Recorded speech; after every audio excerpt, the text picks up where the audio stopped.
собственно, собраны от всех практически, да, всех регионов нагайцев.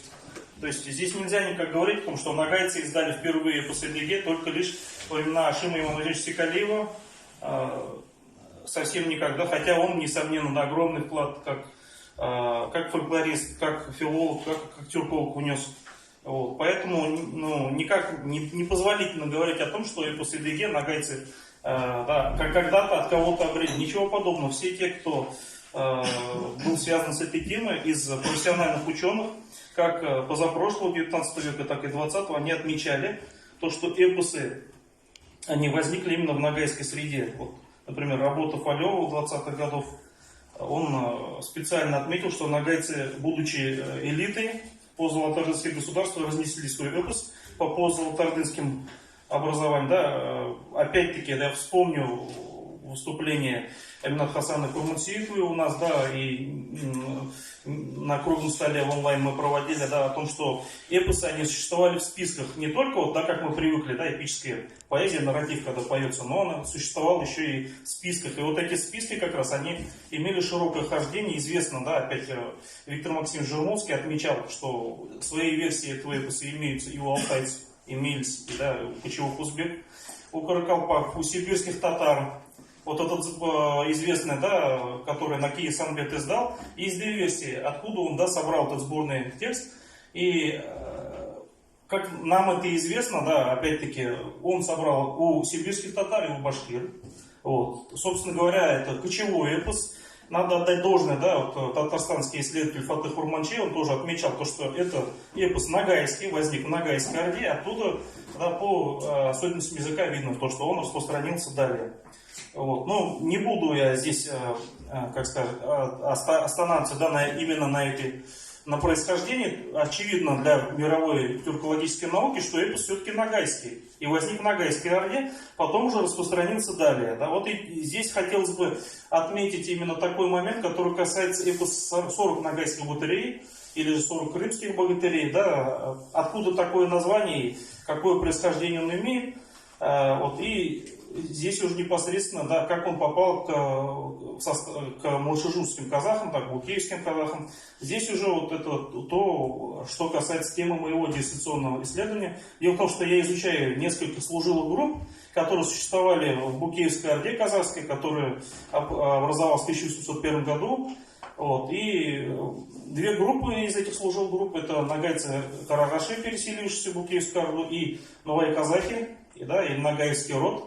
Они имеют четкое, да, нагайское происхождение. В 1740-х годах это, вот, касаемо предкной казах, это их за участие, вот как вот у нас Юсуп Идрис, наш кумыкский коллега, кандидат исторических, отметил, за нападение на крепость Святой Крест их переселяют сначала в Астрахань, потом в Оренбуржье. Затем вот как раз некоторое время там, да, много там сея, занимаясь хлебопашеством, есть опять-таки эти сведения, да, архивные данные, есть у Рычкова. Они бегут, несколько лучших семей бегут к хану маршалу Жузу Нуралей. Впоследствии, естественно, эта группа, очевидно, пополнялась другими нагайскими группами. Вот. Первоначально они жили на территории, да, предоставленной роду Берш, вот, и заключали браки. До сих пор считается, что представители рода Берш Маршужуза это такие, да, как бы свадья Кудавар. Потом впоследствии они уже при сыне Нурали Букее начинают занимать особые, да, приближенные положения. Дело в том, что они по происхождению были не казахи, да, и в казахской среде они так и не интегрировались окончательно, они считались крымесами, то есть не входящие в родовую структуру. Вот. Но они имели привилегированное, да, привилегированное положение, составили некую гвардию. Сначала у хана Букея, вот, по данным Алексея Харузина и по данным Павла Ивановича Небольсина, 1852-1889 года, соответственно, да, Харузин первым был Небольсин, вторым был Харузин. Вот, они занимали особый, да, такой статус, кочевали совместно, опять-таки, с представителями рода Тюре, то есть, да, чингизидными султанами, ханами и с хаджинцами, отдельно от всех остальных казахов. Уже впоследствии, да, вот как пример, когда было восстание Сатай Тайман Мухаммеда Утемису, некоторая часть, хотя и встала на сторону восставших, большая часть из них, они как раз таки защитили уже сына Букея хана Джангира, Вот, и Джангир за это их жаловал землями. К сожалению, да, полностью, конкретно, да, жалоб как таковых у нас на руках нет, но есть сведения, доклад оренбургского губернатора, где он говорит, что как раз-таки большую часть земель хан Джангир отдал представителям своего, да, рода Тюре, султану Чингизидом и роду Ноғай. За вот, особые заслуги, потом впоследствии, опять-таки, Алексей Николаевич Харузин это упоминал. Так вот, кроме того, в состав младшежурских казахов попали еще некоторые из тех, кто участвовал потом впоследствии в Пугачевском восстании. И уже позже, да, позже, чем новые казахи, бежал опять-таки казахам. Это вот история Мухаммада бин Али Дагестани, Ахун Казакая, который, кстати, был на самом деле коронагаец, Найман Стукуба. Вот, и потом уже его сын впоследствии делал прошение о том, чтобы вернуться. Так вот, ряд, я сейчас буду говорить именно казахстанских исследователей, говорит о том, что эпос попал, да, ногайский эпос, к младшежурским казахам через последствия ногайцев, Салтанавольцу и Кунрусу.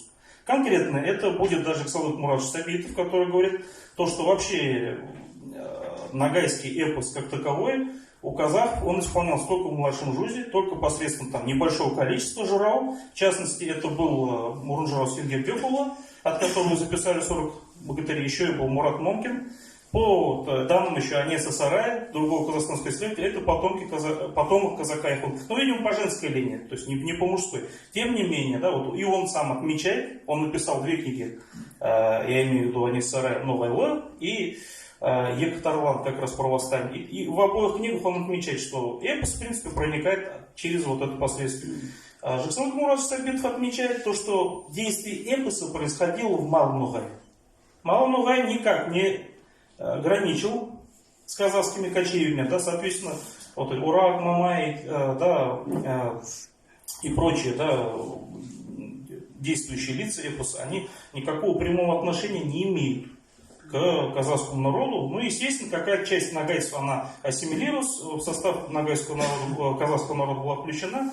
Но, опять-таки, изначально, да, даже вот последние генетические исследования, да, Максат Джабакин, опять-таки, казахстанского автора, цитирую специально, показывают, что казахи младшего жуза, они довольно-таки сильно отличаются и по тусонам, и по прочему от ногайцев.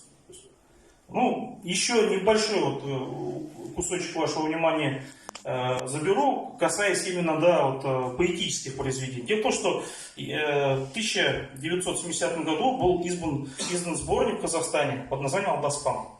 Вот. Некоторое время спустя, антология казахской поэзии, некоторое время спустя еще один сборник без Гасар Жалайда.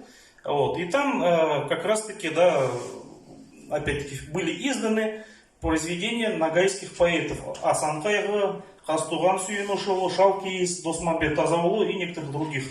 Так вот, если мы будем брать, опять-таки, эту книгу, откроем ее без Гасар Жалайда, там обычно есть такое замечательное, да, правило, у ученых-фольклористов указывать, откуда были взяты исходные тексты. Так вот, они были взяты из сборника Магомеда Апенди Османова, о котором я говорил, конца 19 века, в 1883 году, ногайские кумыкские тексты, переведены на казахский.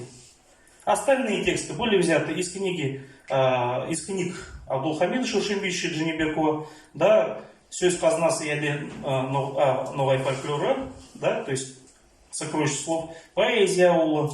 Некоторые другие тексты действительно были изданы казахами, некоторые до революционного времени, но давайте посмотрим на личность, да, того, кто издал Ноғай жырлары, Ноғайлы жырлары в Оренбурге в начале 20 века. Это был Гумар Хараш, представитель рода Хояз Ноғай. То есть мы даже вот сейчас, да, если взглянем на тех, да, кто впервые издавал эти вот тексты, откуда они были взяты? Они были взяты либо из ногайских непосредственно источников, либо этническими ногайцами, либо, да, вот, собственно говоря, большими учеными, как вот, да, я не буду говорить, кто такой Радлов, да. Опять-таки, Виктор Максимович Жермонский неоднократно подчеркивал, что эпос 40 ногайских богатырей он исследовал и в казахскую версию, и ногайскую. Он сделал вывод, что казахские более богаты на события, более там много разных, да, там, как сказать, подробностей, а вот именно ногайские ближе к историческим источникам, к исторической действительности. То есть речь идет о первоисточнике. Спасибо большое за внимание. Спасибо.